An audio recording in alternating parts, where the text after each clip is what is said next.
All right, this is a floor buffer that you rent from Home Depot. I'm gonna show you how to change the sandpaper. So in order to lean it back, you have to lock this first. Come over here. See this right here, this bar? You need to lock it first, otherwise bring it all the way up. This one's been damaged a little bit, so it's not on straight. Normally just go down like that. Now lean back. And it's called a driver pad. It just turn it clockwise. It's like counterintuitive. It's opposite threads. So normally what you do is to tighten something, you go clockwise, and then loosen it, you go counterclockwise. But because of the way this spins, if you had it in that manner, it would like lock itself up. Like for example, this bolt is opposite threads. But I'll get to that in a second. So these driver pads have 3 notches. Just line up any of these notches with any 3 of those bars until it slides over, and then turn counterclockwise about 1 inch, and then it just stops. That's it. And take it off, you go clockwise and pull it off. Now sometimes what happens is it'll get kind of stuck, and then like you're pulling it and nothing's happening. It's really hard. And then sometimes you gotta, put a lot of force into it, and I've had a really difficult time getting some of these off. But clockwise, and then it comes off. Now the sandpaper is attached by a ring that's screwed on. Now typically, if you want to unscrew a bolt, you go counterclockwise, right? Well, just like this is opposite threads. So it's righty would be not tighty, but loosey. It'd be the opposite. So turn right to loosen that. And then that ring is like a big washer. Now hold the sandpaper down. Now you can look at the sandpaper from like a little angle. You can tell it's not much left on it. It's not really rough. This one's got a little more meat on it. I think these are 12 grades. Yeah, 12 grades. It's about as rough as you can get. The lower the number, the rougher it is. Typically when people use sandpaper, they're using like 60, 80, or 200 grit. This is 12 grits. This is really rough. So this is a newer one. We're gonna change it. I'm just showing you how to change it. I'm gonna save this just in case I'm desperate for a pad at some point. I don't like to throw things away until it's like completely gone, but I think we can cut down this floor a lot faster if we have more meat, more fresh, big chunks of sand on the sandpaper. So put this back on. This goes over there like that. Now there's little flaps. So you make sure these flaps aren't stuck like, so sometimes you get it and like that flap is like this, and that's no good. Make sure it's like that. Put the washer over it, and then screw it on by going counterclockwise. Use a press wrench.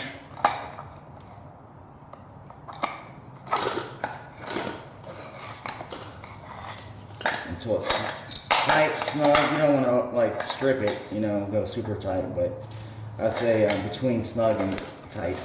I'll make it tight. So the way this goes back on, same way. Find the holes and then go counterclockwise about 1 inch or 2 until it stops. And then let me show you how to bring this back up.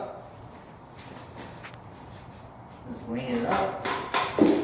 Now, in order to adjust it to the proper height so it's comfortable, you loosen this bar up and bring it to about the waist, your belt. That's about where it's going to go. And then tighten it. This one's not tightening properly. This is pretty common. You see, if I push down on the leg, it's going to bottom out, and that's not tight enough. So I'm going to have to kind of play with this until it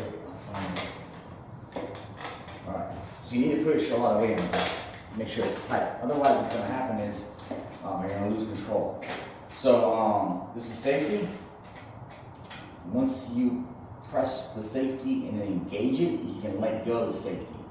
So this is on. These triggers are on. This is not left or right. These are actually the same button.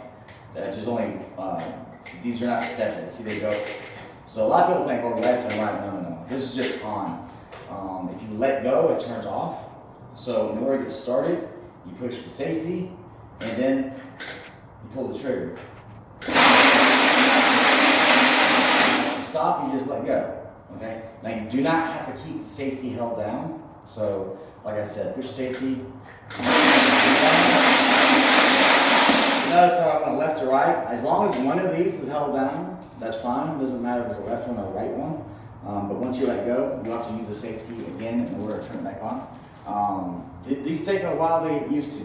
A lot of people have difficult times messing with these floor buffers because they don't understand how to go left and right. So the easiest way for me to explain it is turn it so that we're facing the same direction. Now, if there's a sweet spot where it's kind of in the middle, but if you go up, then the machine goes right. Yeah, I want you to face with me so you understand what I'm doing. So up would be right. Now if I went to the left, I'm going to push down on this. So how do you do the middle? Well, you're just going to have to go up and down until you find that. And then you'll gradually move up. If you want to go right. When I say up, I mean I'm pulling up on this bar or down on the bar.